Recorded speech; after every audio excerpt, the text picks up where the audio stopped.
꼬박 10년을 한 푼도 안 쓰고 모아야 집을 살 수 있는 시대예요. 집값이 정말 비싸요. 희망이 보이지 않는 것 같기도 합니다. 그럼 포기를 해야 되는 걸까요? 아니면 지금 집값이 너무 큰 거품이기에 정말 폭락을 할 수밖에 없는 그런 상황일까요? 하지만 정말 아쉽게도 집값은 앞으로도 장기적인 관점에서는 추세적으로 우상향할 수밖에 없습니다. 왜 집값은 앞으로도 오를 수밖에 없는지 그 근본적인 이유를 제가 오늘 알려드리겠습니다. 안녕하세요, 김종소입니다. 이 사진은 그 유명한 대치동의 음마아파트죠. 재건축에 계속 실패를 하면서 인터넷에서 많은 조롱을 받기도 하는 그런 아파트인데요. 하지만 2006년에 파워카드는 음마아파트는 24년 현재 26억입니다. 정말 많이 올랐죠.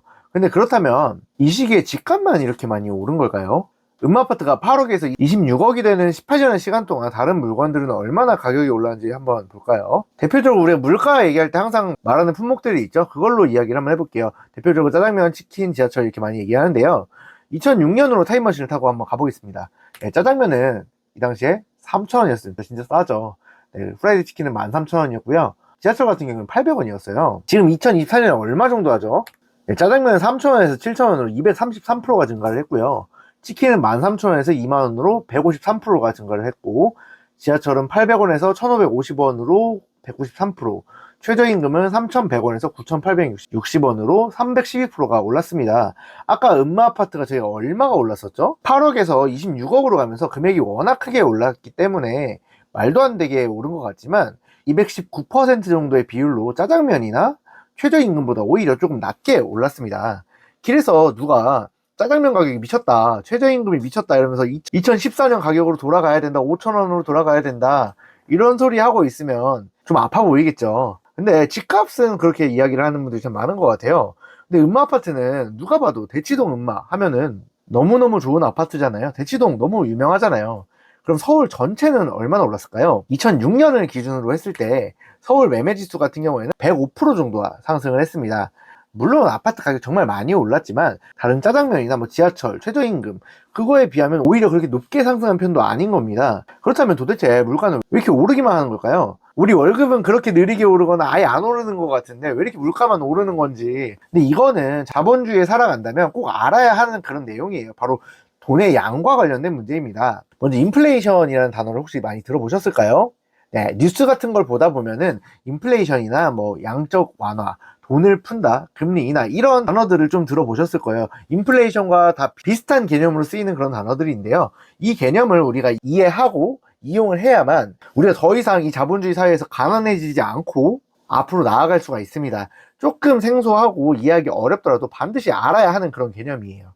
우리가 부동산 투자를 하든 주식을 투자하든 채권에 투자하든 인플레이션을 제대로 이해하지 못한다면 그 투자는 제대로 성공하기 정말 어렵습니다. 이번 영상 끝까지 보신다면 인플레이션을 어떻게 현명하게 이용을 해서 투자해야 하는지 알려드리겠습니다. 네, 먼저 인플레이션 개념을 이해하기 위해서 하나 예시를 들어볼게요. 네, A라는 나라에 10명이 살고 있습니다. 그리고 이 나라에는 10만 원이 있고요. 총 10채의 부동산이 있어요. 그리고 이 돈이 10명에게 적절히 분배가 되어 있다고 가정을 해볼게요. 그리고 이 돈으로는 오로지 집만 살 수 있습니다. 그랬을 때 이 10명이 골고루 10채에 나눠 들어가게 되다 보면 한 채당 10,000원 정도의 일반적으로 거래가 될 거예요. 그런데 한 10년이 지나고 나니까 이 A나라에 30만 원이라는 돈이 추가로 생겨나 총 40만 원이 있게 됐습니다. 한 명당 가지고 있는 돈이 원래 10,000원에서 A 국가에 있는 돈은 총 4배나 되게 된 거예요. 그러다 보니까 이제 사람들이 여유가 많이 생겼겠죠. 그래서 너도 나도 집을 더 많이 사고 싶어 하게 될 거예요. 그리고 그런 과정을 거치다 보니까 집은 평균적으로 4만 원 정도의 거래가 되게 됩니다. 기존에 10,000원에서 4배가 오른 4만 원 정도가 돼버린 거예요.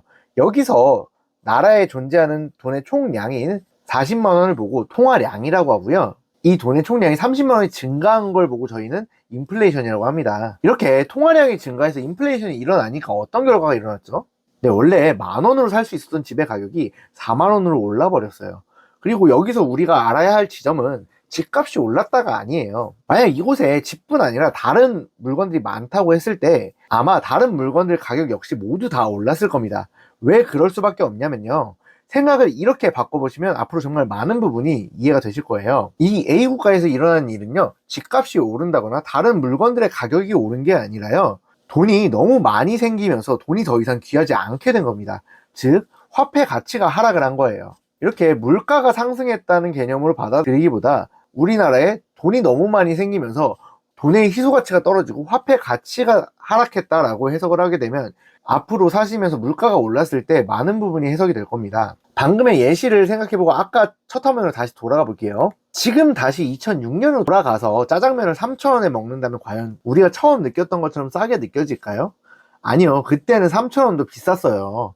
아파트를 2006년으로 돌아가 다시 8억에 살 수 있다고 하면 그때는 싸다고 느낄까요? 아니요. 그때는 8억도 굉장히 비싼 금액이었을 거예요. 2006년에서 2024년으로 오면서 돈을 많이 찍어내다 보니까 통화량이 많아지고 그러면서 화폐 가치가 이렇게나 많이 하락을 한 겁니다. 그러면 2006년에서 2024년으로 오면서 우리나라의 통화량은 얼마나 증가했을까요? 아까 10만원이 있던 나라에서 30만원이 추가되면서 총 40만원이 된 거랑 비슷하게 저희 나라도 정말 많은 통화량의 증가가 있었습니다. 가장 일반적으로 시중에 풀려있는 통화량을 가리키는 지수를 우리는 M2라고 많이 부릅니다. 우리나라 M2 통화량은 2006년에서 2024년으로 오면서 총 392%나 증가를 했어요. 근데 아까 서울 아파트 가격이 얼마나 올랐다고 했었죠? 네, 매매지수 기준으로 105% 올랐었습니다. 통화 증가량 392%를 보고 나니까 아파트 매매지수 105%는 오히려 너무 착해 보이지 않나요? 물론 가격 자체는 많이 올랐죠. 하지만 그만큼이나 화폐 가치가 하락을 한 거예요. 이처럼 자본주의 역사상 통화량은 항상 증가해 오기만 했고요. 앞으로도 항상 증가하기만 할 겁니다. 우리나라가 망하지 않는 이상이요. 이렇게 화폐 가치가 앞으로도 평생 하락한다는 걸 알았는데 혹시 마음이 어떠세요? 저는 이 개념을 처음 깨달았을 때 마음이 갑자기 너무너무 조급해지더라고요.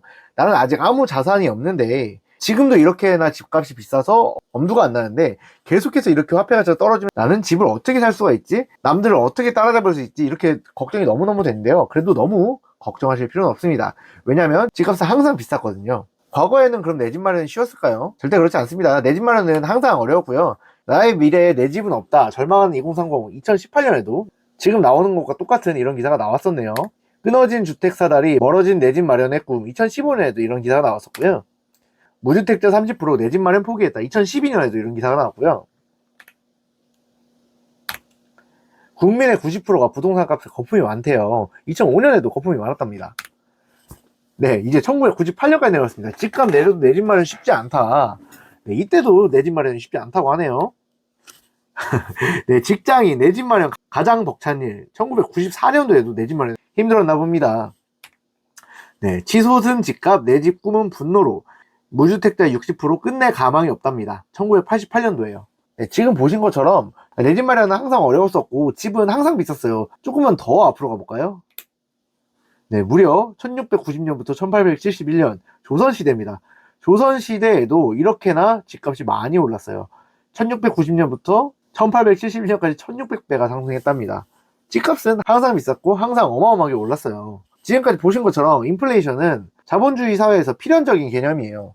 저도 처음에 투자를 했을 때 이 개념을 어렴풋이 알고 있었지만 투자에 제대로 적용해서 해볼 생각을 하질 못했었어요. 하지만 우리가 투자로 부자가 되는 방법은 정해져 있습니다. 어떤 투자를 기술적으로나 지식적으로나 아무리 뛰어나다고 해도 이 인플레이션에 대한 이해를 제대로 하고 있지 못하다면 정말 부자가 되기는 어려울 거예요. 우리의 모든 투자는 절대적으로 인플레이션을 올라탈 수 있는 그런 곳으로 가야 합니다. 대부분의 초보 투자자나 소액 투자자분들이 단타의 유혹에 정말 많이 빠질 거예요. 물론 저도 단타를 많이 했고 단타 정말 좋은 방법이죠. 하지만 초반에 시드를 불리는 용도로의 단타는 의미가 분명히 있지만 진짜 부자가 되기 위한 투자에 있어서 단타는 지양해야 하는 게 아니라 지양해야 합니다. 최대한 단타를 안 하고 미래의 가치가 좋아질 곳을 길게 가져가기 위한 공부를 해야 합니다. 네, 부동산 자체가 이미 인플레이션으로 인한 화폐 가치 하락으로 가격이 많이 상승을 할 텐데 거기에 가치가 좋아질 지역이나 물건을 더하고 가치가 가격으로 반영되기를 기다리기만 하면 되는 게 부동산 투자예요. 조급하면 필패하는 게 부동산이고 느긋하면 필승하는 게 부동산입니다. 그래서 투자를 하면서 항상 이 마인드를 장착하시고 길게만 투자할 수 있다면 반드시 성공할 겁니다. 마지막으로 결론 정리해드리고 영상 마무리하겠습니다. 네, 자본주의 역사적으로 항상 통화량은 증가를 해왔고 그걸 보고 저희가 인플레이션이라고 부르기로 했죠. 화폐 가치는 항상 하락을 했고요. 이 무섭게 하락하는 화폐 가치를 방어하기 위해서 우리는 자산을 구매해야 합니다. 이 자산을 구매한다는 것은 화폐 가치가 하락함에 따라 오히려 가격이 상승한다는 얘기가 되고요. 그래서 어느 순간 극심한 인플레이션이 왔을 때 내 자산의 가격이 크게 올라가면서 부자가 되는 겁니다. 그래서 우리의 투자는 인플레이션에 올라탈 수 있는 그런 투자를 해야 돼요. 단타를 하면서 지금 잠깐 벌어도 단타를 계속해서 하게 되면 인플레이션이 세게 왔을 때 내가 가지고 있는 자산이 많지 않아서 오히려 더 큰 상승의 폭을 취하지 못할 수도 있어요. 그래서 좀 길게 보유한다는 관점에서 가져가셨으면 좋겠습니다. 오늘 내용에 대해서 좀 관심이 생기셨다면 저는 EBS에서 자본주의라는 영상이 있어요. 이거 정말 좋은 영상이니까 꼭 한번 검색하셔서 보셨으면 좋겠고요. 인플레이션이라는 책에서 굉장히 이 개념과 역사에 대해서 재밌게 잘 설명을 해주고 있고요. 이 잭바씨님의 부동산 톱다운 투자법, 이 책 역시 이제 부동산과 이 통화량이 어떻게 연결이 되어 있는지 잘 설명해 주셔서 굉장히 좋은 책이니까요. 한번 읽어보셨으면 좋겠습니다. 투자를 함에 있어서 오늘 내용 정말 중요한 내용이니까요. 꼭 숙지해 두시고요. 투자를 하심에 있어서 꼭 명심하고 하셨으면 좋겠습니다. 오늘 내용은 여기까지고요. 오늘 내용이 좋으셨다면 구독과 좋아요, 알림 설정 부탁드리겠습니다. 오늘도 좋은 하루 되세요. 감사합니다.